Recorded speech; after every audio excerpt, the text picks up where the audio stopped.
Attention, please. Welcome for our August 19th JEA monthly meeting. Could I ask everyone to please stand for a moment of reflection? And following that moment of reflection, our board member Hussein Cumber will lead us in the pledge. For a moment of reflection, please.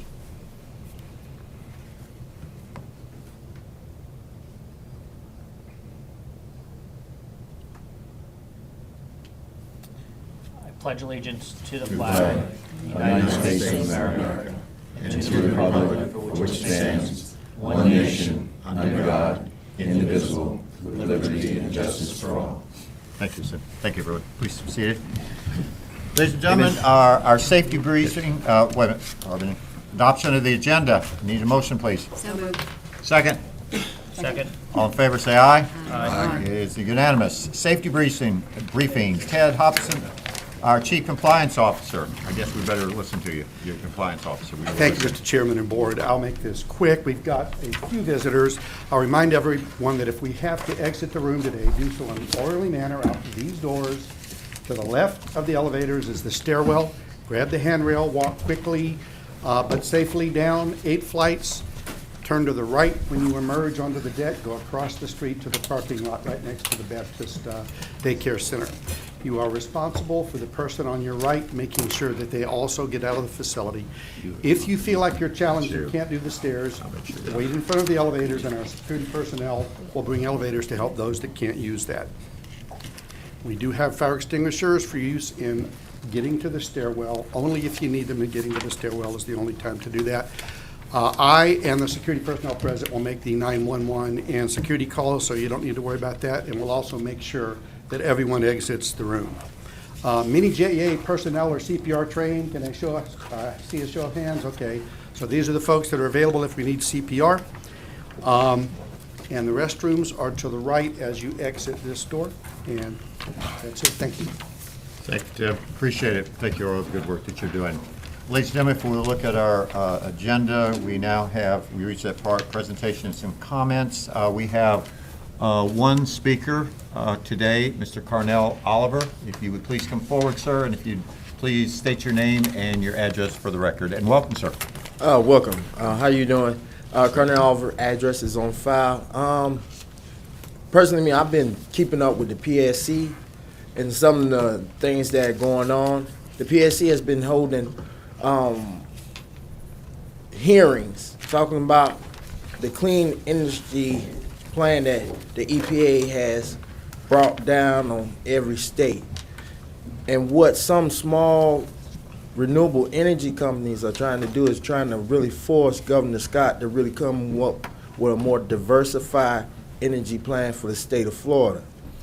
And the more that I dig into it, the more that I understand it, there is a future for solar panels.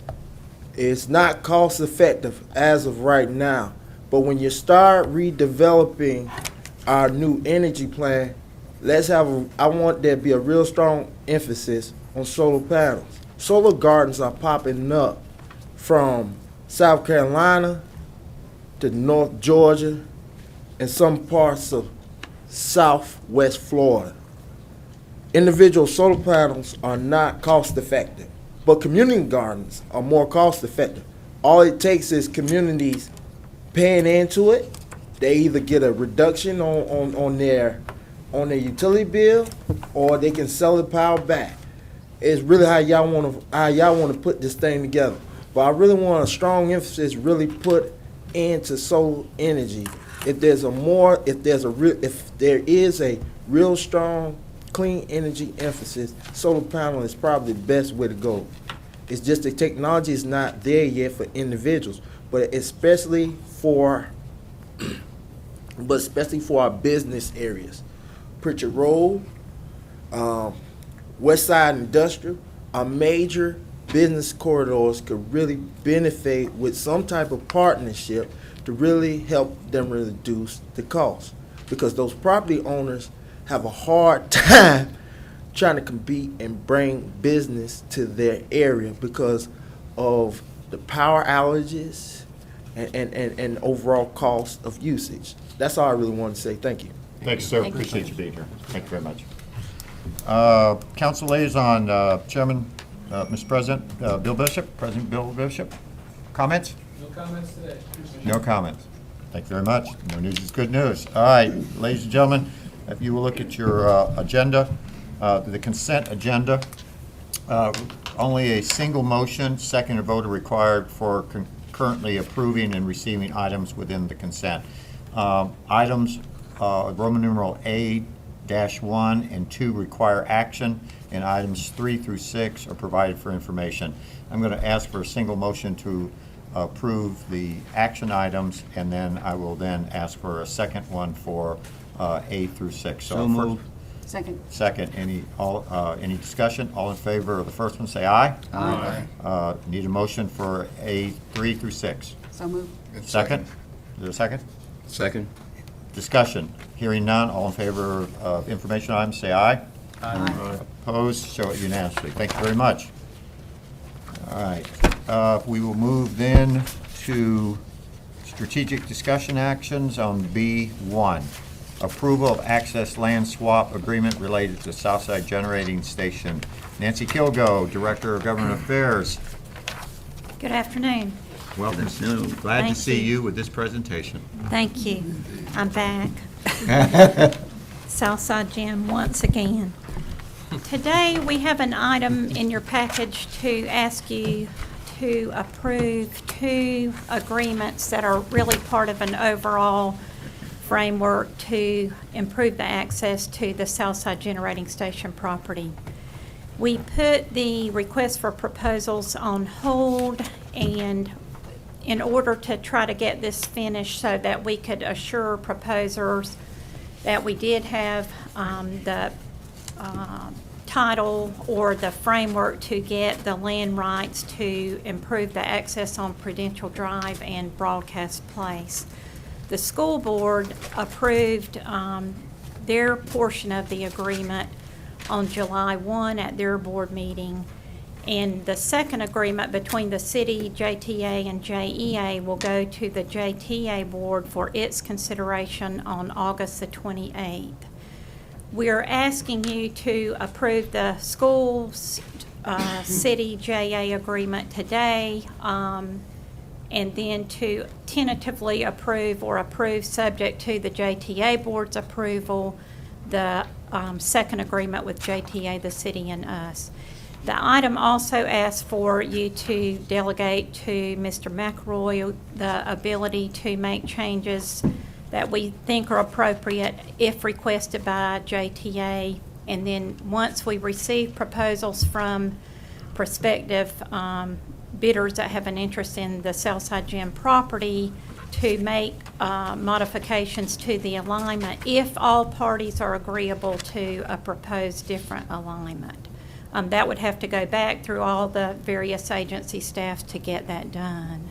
So that's what we're presenting. The drawings we've shown you several times. These have not changed over the last few months that we've brought them to you.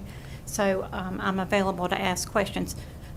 The one thing I'll say is that the funding for the road has not been identified. This just provides the right-of-way and land rights framework so that if funding is later identified, we'll have that in place, ready to go. Put us in proper, do I hear a motion? So moved. Second. Second. Discussion or questions to Nancy or to senior leadership? Hearing none, all in favor of the motion, the two-part motion, say aye. Aye. Opposed? Show it unanimously passed. Nancy, congratulations. Thank you. As I shared with our staff, shared with the board earlier, I want to say one thank you to you and Paul for the leadership that you've shown, more importantly, the tenacity. But I wanted to share with the folks in the audience that didn't hear this, this has been a decades journey, and I'd like to kind of share back with a conversation that I had with Nancy and Paul that this was able to happen in, I think, one of the most seamless, transparent processes that I've ever seen. There were so many folks behind the scenes that wanted this to happen. We have never, ever gotten close to this. We've never been able to get all the parties in one place. We've never been able to get everyone to say what we were going to do. And Nancy, I know you were a part of a team, but you and Paul led that team. But I will tell you, it talks about what Jacksonville once puts its mind to it. All the parties came together. It was all about what was best for the community, best for possible opportunities. More importantly, it's about how economic development in the private sector may have an opportunity to do this. So to all the folks, the Chamber, JTA, this leadership team, your team, school board, everyone, it's been fantastic. And I know you've been at this for a number of years. We won't go into that, but this has been more than a 20-year journey. And I just want to say to you and all the people involved, thank you for what you've done. Thank And you. let's do it. Let's get it. Make sure we get to August 28th, put the seal on it, and let's go let the private sector do what it does best. Thank you. Thank you, Nancy. Okay. We are now on Monica, Chief Customer Officer, J.D. Powers Residential Survey, the 14 final results. Good afternoon. We're doing really good. We're doing good things today. We are doing good Good things thing. today, including opportunities for continued growth. There you go. Okay. So this afternoon, I have the pleasure to provide to you our final 2014 J.D. Power results for both the commercial and the residential market. I'm going to focus primarily on the residential market because the commercial market results had already been in. But in closing, we did end the 2014 business customer satisfaction results in the first quartile, exceeding our goal. So congratulations to the team and the organization for that. That was fantastic movement from the fourth quartile. And for residential, we did have a great year. We moved 7 points and ended 4 points shy of our goal of hitting the second quartile, and we ended in the top third quartile for the residential market. Today's presentation, I'm going to primarily focus on our key strengths and areas of opportunity for the residential market. Overall, the success story is we moved in every single driver for the J.D. Power residential customer satisfaction, and we continued our forward movement, moving a total of 7 points. We did end up 4 of the 6 drivers. We attained our goal of second quartile or better. And then 2 of the drivers for power quality and reliability, we ended up in the third quartile, and for price in the fourth quartile. As we shared a couple months back when we got our Wave 3 results, we really did take a hit in the price driver, which is a key driver to overall satisfaction. It's the second most important one as a result of the uncertainty of rates with a lot of the public conversation around pension. As some of our high points, corporate citizenship was a big mover. I wanted to call this out and thank our 700 plus JEA employees who have volunteered out in the community this year. That did give us a significant lift in our overall satisfaction. Our customers did recognize that, and they value it greatly. For communications, as you know, one of our key strategic focuses is to empower our customers and to educate them so they can make informed decisions about their utility services. We've continued to put focus on our community engagement and education, and happy to share that we've had positive movement in our communication recall as well, moving to over 50% of our customers recalling communications. This chart I thought was important because it showed for 2014 what some of the key drivers were where we really saw positive movement. If you look at the column that says 2014 CSI, that's Customer Satisfaction Index Delta, what this shows you, for instance, for e-bill, customers who are on e-bill are reporting a 58-point higher satisfaction rating with JEA than those not on e-bill. Those with the JEA.com account, 37 points higher, and so forth going down. And if you can look, these were specific areas where we improved in our participation and our percentage rating for our customers, and in turn helped drive our satisfaction up. You'll see in a few areas we still have opportunity to the industry, and so we will continue working on that as well. As far as our key areas of opportunity, one of the things we look at is our perception and image rating. Again, the positive trend is we are moving in the right direction. You can see that we've improved in every area. We still have an opportunity in the perceptions around our affordability, and I'd like to take this opportunity to share that in reality, for our residential customers electric bills are 7% below the national average and below the Florida state average. Yet we still have an opportunity to really help that be known and understood, to help with the perception. And we also believe as we increase our customer participation on programs like Budget Bill, that will help in that area. Power quality and reliability is a significant focus to us. Now, the positive news is if you look at this data, you'll see our customers are recognizing the improvements that we've been making in reducing our number of brief interruptions as well as reducing our number of lengthy outages. And in fact, our customers are reporting better performance or perceptions about that than some of our neighboring utilities. With that said, our opportunity continues to lie in our outage communications and our communications with customers when we have outages. We have made great improvements. Over 50% of our customers now that call in during an outage are requesting a callback for restoration and being updated. We're seeing improvement in that area with our ratings, but we still have other areas of opportunity, and that is a key initiative and focus for us as we move into 2015. We talked about this in our last update. This was probably the area that had the biggest impact on our 2014 scores as far as an opportunity. The uncertainty of rate increases from all of the public conversation really, it ended up, we're estimating having about a 12 to 16 point hit for us overall. Why I share that is because we did move 7 points to the positive. With that, that would have put us well into the mid-20s, which would have put us well above the national average and into the second quartile. So the good news is, and why I think the chart here on the bottom with the blue line is important, is because it's showing the upward trend for the customers that have not heard of a potential rate increase, which shows that the steps that we're taking and the changes that we're making are moving us in the right direction, and that we'll continue doing that.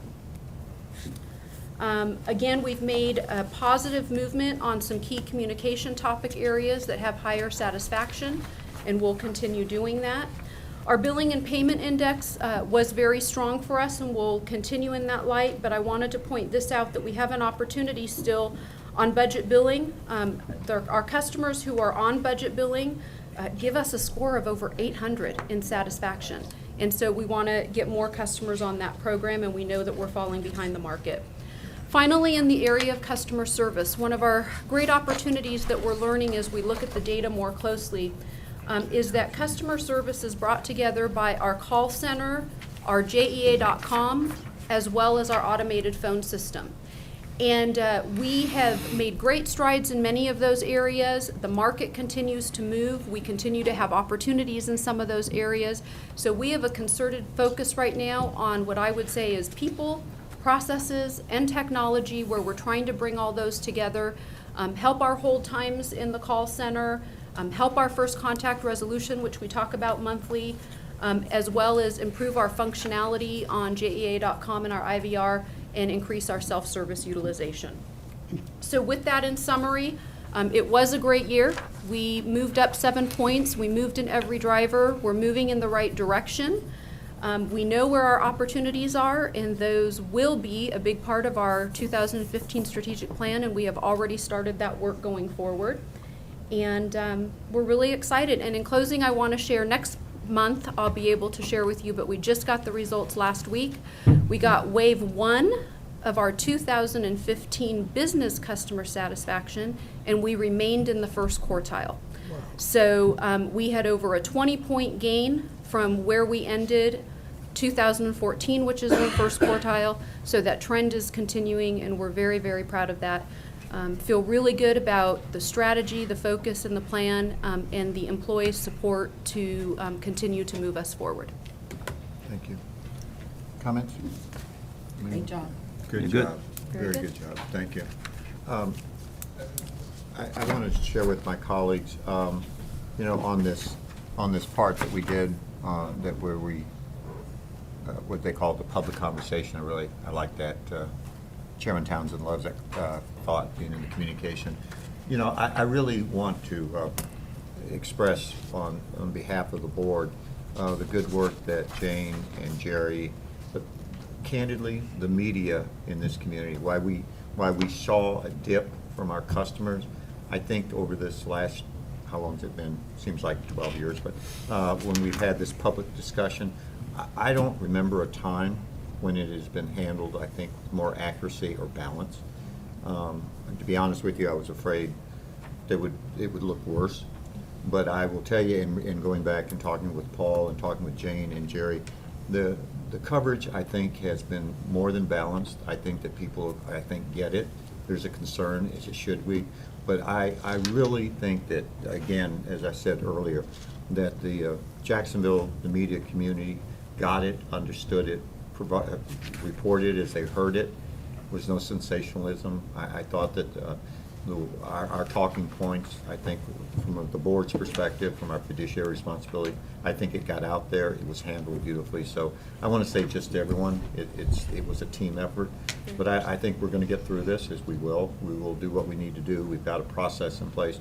But I really think it's time to, as we look at this, I think everybody understood it and it was balanced, and I think that's a good thing. So Very good. as we go forward, I think we're all excited about 2015. So thank you for the Very good good. work. But thanks to Thank you. everyone. We got there, and we showed that we stayed on point, stayed on message, and that's what was the important thing.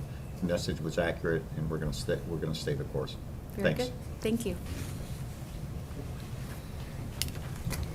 Okay, ladies and gentlemen, we are fast going through our agenda today. Bimonthly financials. Melissa, welcome. Good afternoon, Mr. Chairman. How you doing? I was asked to keep our financial update brief for the purposes of this board meeting. So it's hot. Any questions? No, too brief? Okay. I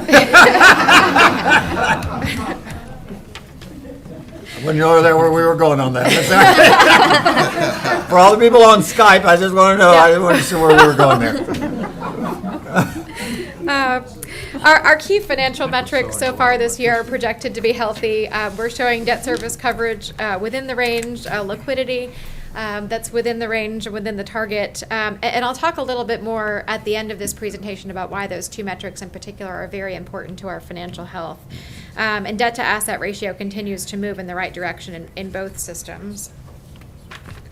From a unit sales perspective, July was actually very helpful to this year, where our sales in July, year over year, were up about 6.6%. And maybe counterintuitively, this month to date, I just looked at some intra-month results, and even though it's very hot outside, we're actually running a little behind last year. But we may get helped by our heat wave coming up this month or this week. On a less granular level, this gives you a sense for the macro trend in the electric system, and the trend continues. We think at this point for the forecast for this year, we're leveling out right around 12 and 13 levels, so on a weather-adjusted basis, right around 12 million megawatt hours. And that seems to be a trend going forward, that at this point we've achieved the level of growth and new customers that are offsetting the continued efficiency gains, so we're expecting to be about flat on a weather-adjusted basis. You'll see that tick up in the forecast, and a lot of that was driven by the very cold weather in January of this year. What that means from a financial results perspective is that we are from a revenue perspective, lagging budget on revenues by about $28 million, but that's offset by savings in O&M and capital this year. And we may have an opportunity later this year. As we've talked about it at previous board meetings, our debt burden remains a very significant financial challenge for us. And so if revenues continue on their current trend and we're not hit with a major storm this year, we may have the opportunity in the electric system for some bond buyback before the end of the fiscal year, which will help that debt to asset ratio picture. In the water and sewer system, our Melissa, sales... this 74%, is that 74% debt to asset ratio in the electric system? Is that projected, or is that what we have right now? That's projected. I believe we're currently a little above that. Okay. In the water and sewer system, our sales are continuing to be pretty anemic, mostly driven by some very wet weather this year in combination with continued customer conservation. And again, this gives you a picture of trend in the water and sewer system. Unlike in the electric system, on a weather normalized basis in the water and sewer system, our sales are continuing to fall. We're It's down the on. lowest in 6-7 years, isn't it? It is. Off of our peak, we're running about 20% off in total sales, and that's continuing to decline. So we are not seeing enough customer growth to offset those continued efficiency gains. What, 20%, is that what you said? We're 20% off the peak in terms of total sales in water. And it's a little difficult at this point to make a definitive determination as to what the drivers are of that decrease. It's because we've had a few relatively wet years in a row. So what this looks like in a dry year, we don't know yet. But our suspicion is that some of this is conservation and price elasticity, which would continue in a dry year. So troubling trend on sales there. From a revenue perspective, though, we do have a greater revenue stability in the water and sewer system because of the rate structure that we have in that system relative to the electric system. So we've got a gap on revenues of about $8 million, which is offset by savings in O&M expenses and capital. And as with electric, if this trend continues through the end of the year, we hope to be able to do some limited bond buyback in the water and sewer system this year as well. In the interest of time, the next several pages are largely unchanged from our last report, so I'd like to skip ahead to some pages that we've added in this financial update for this month, which are a summary of a peer study that Fitch published in June of 2014. And so this flips up to page 15. Before I flip up there, are there any questions on any of the materials that we plan to skip over Any for this questions, presentation? comments from Melissa as we go? Go ahead. Okay. Thank you. Page 15 and 16 summarize the public power peer study that was published by Fitch in June of 2014. And it's important, these are important metrics to illustrate both the financial strengths that we have as JEA and also our challenges to provide a good report card for where we stand relative to our AA-rated peers. The first two metrics on this page both deal with our balance sheet position. Our debt per customer is about double the AA median for public power utilities, and you see a similar relationship on equity to capitalization. The third metric on here shows transfer payments as a percentage of operating revenues. And as you see on here, we're about double the median for our peer AA utilities. So some pretty big challenges from a credit perspective on those first three metrics. The next page shows our CapEx to depreciation, and we did spend a fair amount of time in the Finance and Audit Committee discussing our current capital expenditures to depreciation ratio. We think it's a good story there, but it is a story, and it's one that continues to be told to the investor and rating agency community. And then the last two metrics on this page are really, from a ratings perspective, what's helping to buoy our rating at the AA level. The first is coverage of full obligations. So in essence, our net revenue coverage of our fixed obligations in the electric system. We are running slightly above the AA median from a coverage perspective. And then the last one in here shows days of liquidity. And while we are slightly below the median from a days of liquidity perspective, we are trending in the right direction. And so that's helped to buoy our rating at that AA level. So this gives you a report card from a financial metrics perspective of where we are, where our weaknesses and strengths are from a financial metrics perspective, and why it's important to continue to chip away at that overall debt burden, which is really what's some of our biggest weaknesses or outliers are. Any questions on the financial report? Yeah, just, you mentioned the bond buybacks. When would that decision be made? What we'd like to do is monitor storm season for the next 30 days or so and look at results for the next month from a sales perspective, and then make a decision on that probably in early September. Okay, thank you. Mr. Chairman? Yes, sir. Just ask a question. On the CapEx to depreciation graph, Melissa, I know I think the chairman asked this a couple board meetings away, but maybe this is more for Mike and Brian, but we're not putting off any CapEx that's needed right now. We are not because of deferring budget issues. projects. That's Okay. right. All right. That's right. We're in a very low growth period, so we think at this point we've gotten to levels of capital that are required essentially to keep the system running and to actually improve operational performance. And as we start to move into a growth period again, you'll see those capital numbers pick up. Okay. So we're not taking a step Yes. back on that part. Right. That's good. Any other questions? These two sides, Melissa, and to your team, thank you.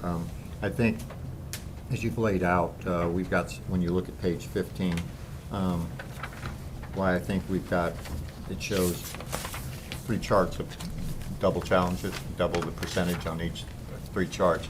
I think it speaks to, my suggestion is, and I know that you're working very hand-in-hand with Chairman Bowers on finance, but I think this is something that we might want to make sure that we stay, and you and with Chairman Bowers kind of make sure, because as we get closer for our travel to the rating agencies in December, which I'm hoping, my recommendation would be that all the board will be going, given everything, but this, that we kind of have a real good understanding, because as you know, when the whole board is there, there's the opportunity for the board to interact with the rating agencies and those folks. And I think the more that we understand this, and as those questions come back to us, that we're going to be able to have what I would think is a meaningful, insightful, and accurate dialogue with them. So I think as we sort of get ready to prepare for those important rating agencies, that you can kind of keep us posted on this so that we can begin to be able to be helpful in our fiduciary responsibility, but be helpful to you and to the team and Paul as those informal discussions come with the rating. So I really appreciate these last 2 slides. It's very helpful. Great suggestion. Thank you. Thank you. Okay, we are now at other new business. Is there any other new business? Ladies and gentlemen, I'm going to ask for a little bit of latitude. We had another speaker who, under the public discussion, comments from the public, she got here late and gave her card. We sort of moved very quickly. Miss Sharon Stokes, I think, wanted to speak, so we'll provide you this opportunity, Ms. Stokes, and if y'all will permit, Ms. Stokes, she got here a little bit late. You have 3 minutes, ma'am. If you could give us your name and your address for the record, and you have 3 minutes, and welcome. Thank you, and I thought the public spoke at the very end, so. Not a problem. I'm Welcome. Sharon Stokes. I live in District 14, Ortega. I'm speaking in regards to customer service, and you may have noticed the article in today's paper that J.D. Powers said that it was rated inadequate, and I fully agree. We're giving a $2 million bonus to 1,900 employees, but we have poor customer service. I was here a year ago, and Mr. Hightower, you directed me to meet with Monica Whiting, and that was August 13 of 2013. Never met. I spent 47 hours trying to reach her. All I got was machines. Starting 8:21, 3.5 hours calling her, 12 calls, 8:30, 1.5 hours, 14 calls, 9:16, 8 calls, 4.5 hours, 9:18, 1 hour, 3 calls, total of 47 hours. I know you have more experience than I do in city politics. My experience is in state politics. I was Jack Matthews' scheduling director when he was president of the Senate and running for governor. So I'm very familiar and experienced in scheduling. And and then I was later state chairwoman. We wouldn't run a business or anything with 47 calls and no answer. I cannot. I always got the machine, and but anyway, I have no dishwasher, no washing machine and dryer hookups, no AC and heat, no one showers, because we shower at the gym. Bill varies from $40 to $200. And there was a water leak last month, so I would like for you to see, because I can't reach Monica Whiting to adjust it for an emergency. I did, for this month, shut off the main, and I still got a $75 bill. There's something wrong, because we only watch a couple of hours TV. We're readers and music, classical music listeners, and a couple hours, and fans. I cannot wait for a call back with no AC. If the AC went out here, you wouldn't be here 5 minutes. Jerry, I apologize, I forgot her last name. The spokeswoman did not tell the truth one time on TV, said pay partial bill and we will not shut it off. That is untrue. From my experience, I paid partial bill and they shut it off in 20 degrees on New Year's Eve. I have copies, which I'll give to you, of the calls that I made. And this is unexcusable, and they should not be receiving $4 million. And every time they get a bonus, our bill goes up. But anyway, my bill should not vary that much with, a light in the living room, occasionally the bedroom, or the kitchen on and off. I mean, it's just unexcusable. I called the head, I even came down, made a special trip to see the head of customer service, a man. Okay. I stopped just now to ask, but anyway, he only works 4 days a week because I called 3 Fridays and he was out. And I just stopped now to ask him his name.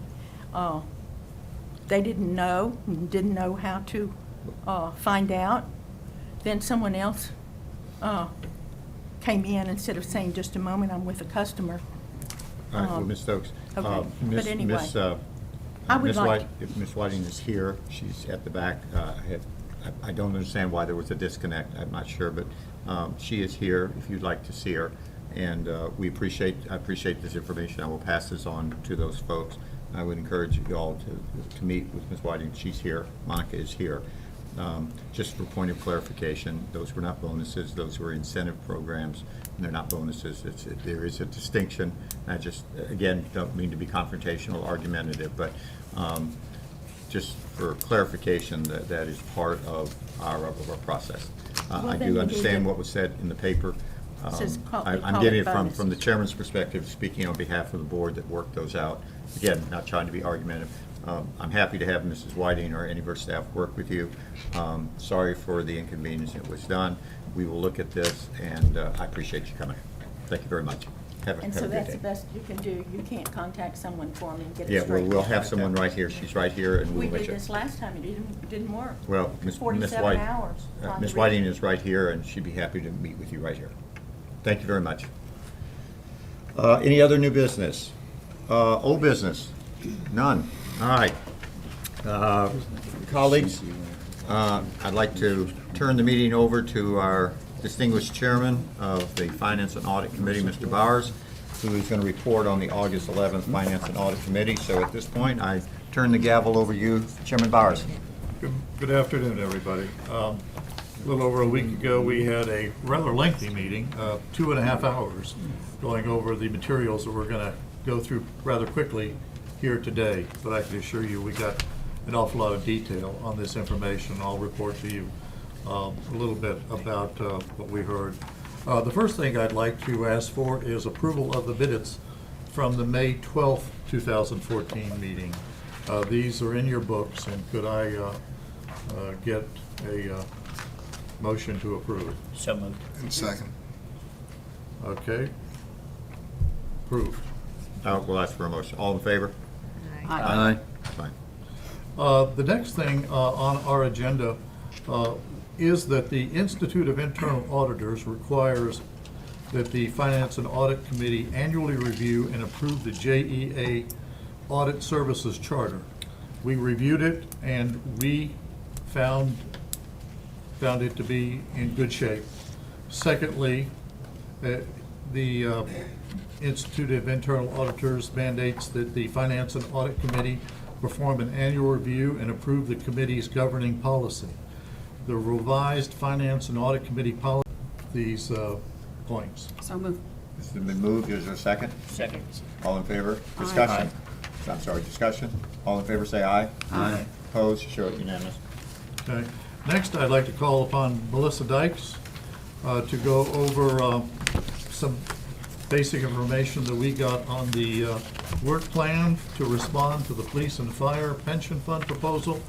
A little bit of disappointing news, but it's understandable why. And then also she's going to talk about our residential electric rate restructuring process, as well as Treasury Services activities. Thank you.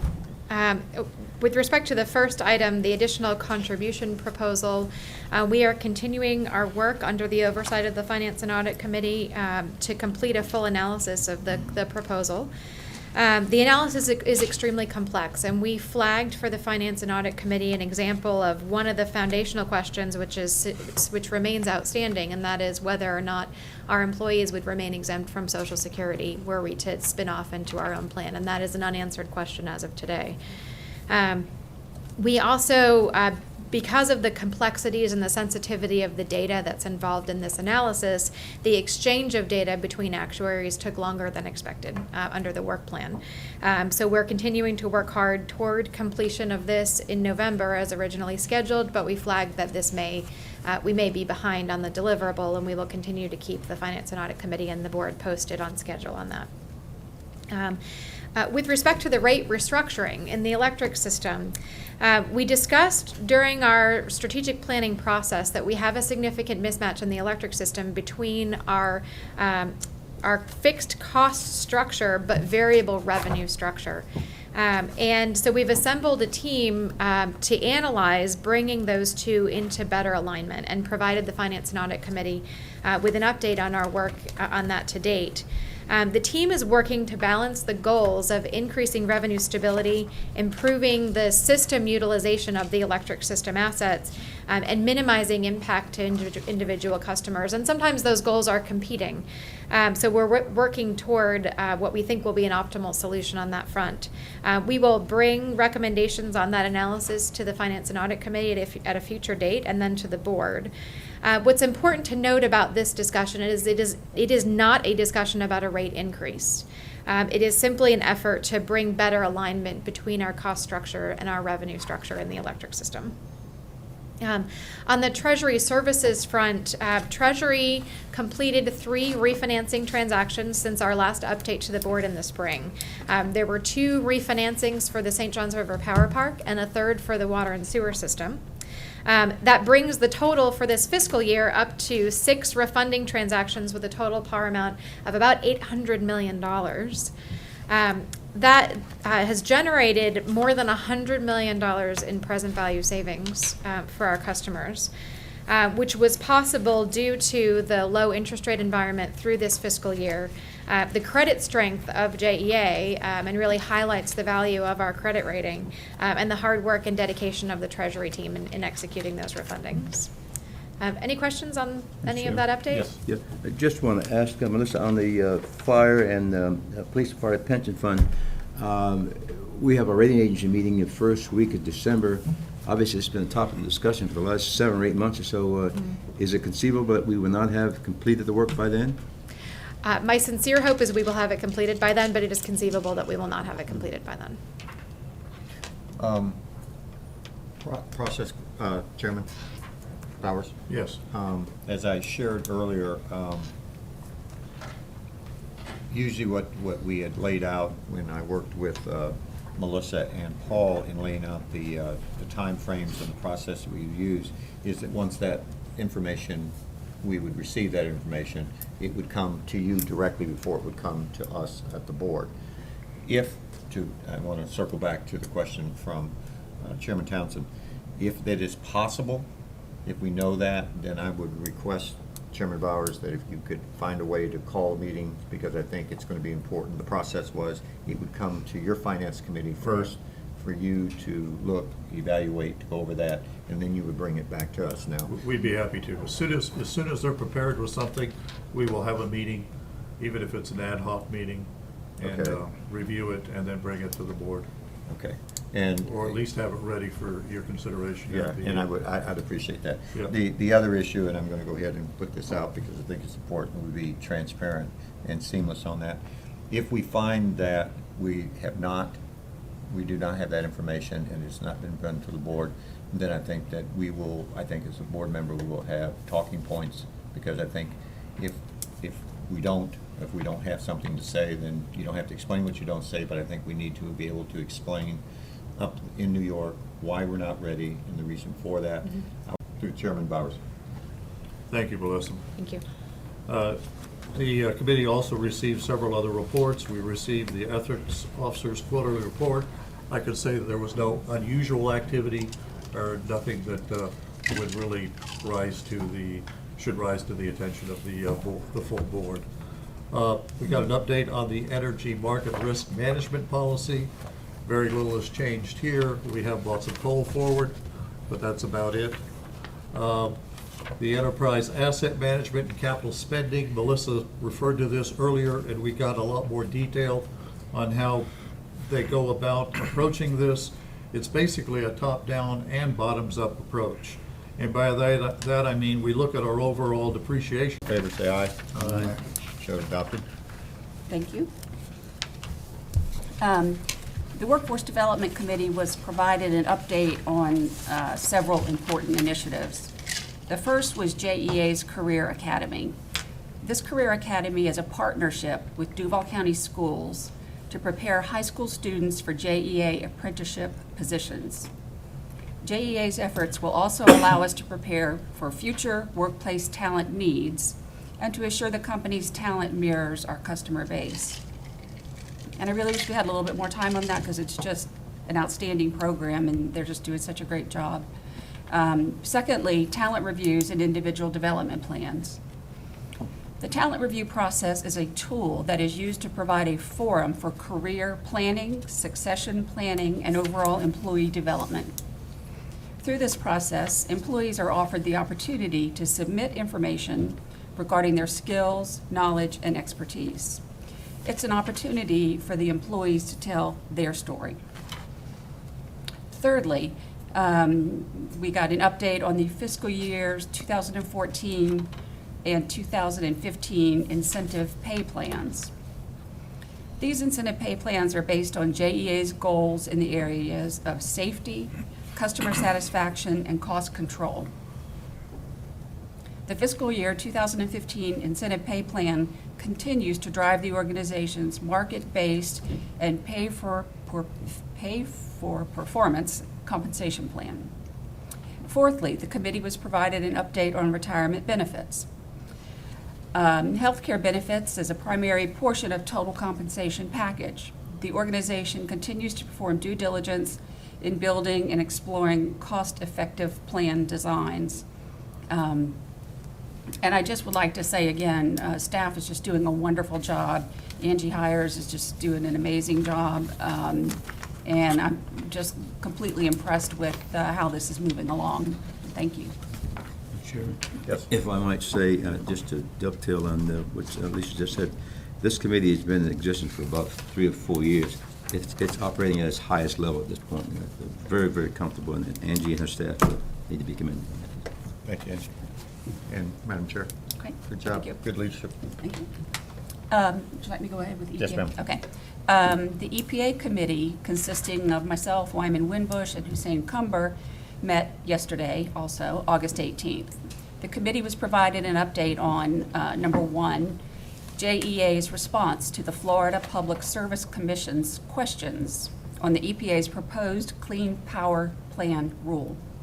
JEA submitted its response on August 8th of 2014. Secondly, Florida Electric Power Coordinating Group's work on understanding the potential impact on Florida. I'll remind you that the proposed rule would mandate that Florida reduce CO2 emissions from its entire electric sector. Thirdly, JEA's work on understanding the potential impact on JEA and its customers. JEA will submit comments to the EPA before the Opera, who shared just an amazing wealth of knowledge and experience, as well as his people. And I just feel that we're really in very good hands on this highly complicated matter. And I'd like to thank all of them. Our next meeting will be on September 9th at 2 p.m. And Mr. Chairman, this concludes the EPA and workforce reports. Thank you, Madam Chair. Just to underscore the importance of this September 25th meeting, Paul and I had the opportunity to share this at the Board of Directors meeting at the Jacksonville Chamber of Commerce. And this is going to be, at the minimum, it will be citywide. It'll probably end up being regional-wise. And thanks to the good work that Paul and Bud and everyone has been doing, I have no doubt that we will have representation from around the state. And as always, our congressional delegation wants to be helpful. I think this is going to be why this, I think as the Chairwoman says, this is a very complicated and impactful subject. But I think what we're going to see is that it be coming together of all the stakeholders now and in the future of how we can collaborate together, how we can communicate, how we can coordinate together. I think the important thing is the timing, and I just need to say to the Chairwoman Weatherby and to Paul and everyone on the leadership team and Bud, is that I think there's going to be some extraordinary comments, suggestions, observations at the September 25th. And the fact is that we will have between September 25th to October 16th before we submit those. As you all know, we have thrown this open to the public, to the media. Bud and Paul have just done an extraordinary job of reaching out to everyone throughout the state. So I think it's going to be a unique opportunity for a leadership position for JEA, but I think it also will show how the folks in Florida, why taking something that's complex, a little bit challenging, of watching people come together for a common cause, is how do we work together in a partnership to do what's right, not only for our stakeholders, but for our community and for the state. So my kudos to Chairwoman and to Wyman, who attended the meeting, came back, gave us a lot of information, and for us to have this opportunity. So I would encourage us to put September 25th on everyone's calendar. So with that, Chairwoman, thank you. And I will turn it now over to our Managing Director and our CEO. Mr. Chairman, just following on the past conversation on the EPA's Clean Power Plan, I'll illustrate a conversation we had with an industry group and to say how important it is for us to focus on this. We was on a conference call with representatives from about 15 different states, and the range of attitude towards this plan from our friends in Washington State was this was the best plan and proposed rule that the EPA has ever issued, to a group of 9 that have filed suit against the EPA to stop it from moving forward. So I guess we've talked about this locally, and I've sort of been at least an advocate of getting out and understanding the impact. There are real examples here of the differences and the different view and perspective on this. So we need to get together as a community, and I echo the comments here, and have this conversation and continue on, and it'll be a conversation for the next number of years. We will continue to meet. We've met with the Secretary of Agriculture. Bud and Nancy and I are going to Tallahassee to meet with the Secretary of FDP just to talk on this issue tomorrow and just to have the conversation. And I think the more we talk about it, our call is for understanding and an equitable distribution across the entire state of the costs and the benefits for this proposal. Secondly, on the pension and pension reform, we're doing the analysis, as Chair Bauer pointed out, and Melissa reported on that, but I would also share with the board, we've had a couple of constructive dialogues and conversation with very senior staff of the administration, and so we keep that door open too in terms of the conversation. It's just not us doing analysis, and I think that'll be helpful in the long run. And then finally, we did have a very constructive dialogue with the Water Management District. And I want to just be clear to our team and to those, while we may have some differences on how we approach the solution, let me be very clear that our goals are 100% aligned in protecting the aquifer and the river to sustainable levels. There is no variation between what we think and believe and the Water Management District and, quite frankly, the environmental community. We are absolutely 100% aligned on that. Now, in terms of tactics of how we get there and pace of investment, we need to keep that conversation going and do what's best for our customers and our community. And that's wonderful. Thank you. Thank you, sir. At this time, at 2:30, the board members, we're going to report, we're going to return for the PEA impasse hearing. I'm going to ask the board members if, there are any other announcements to be made.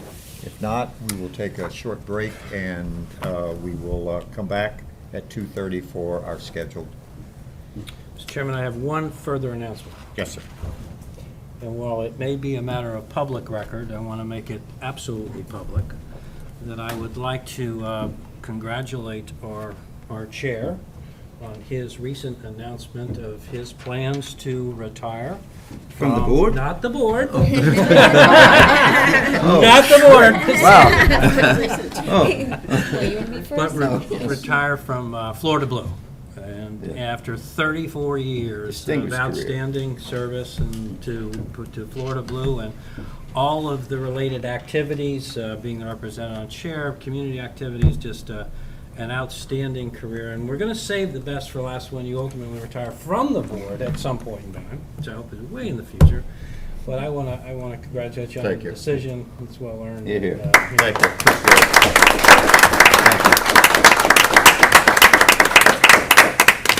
Thank y'all. Second time, he's speechless. Second time? They did it. He'll make up for it. All right, anything else? We're adjourned till 2:30. Thank you.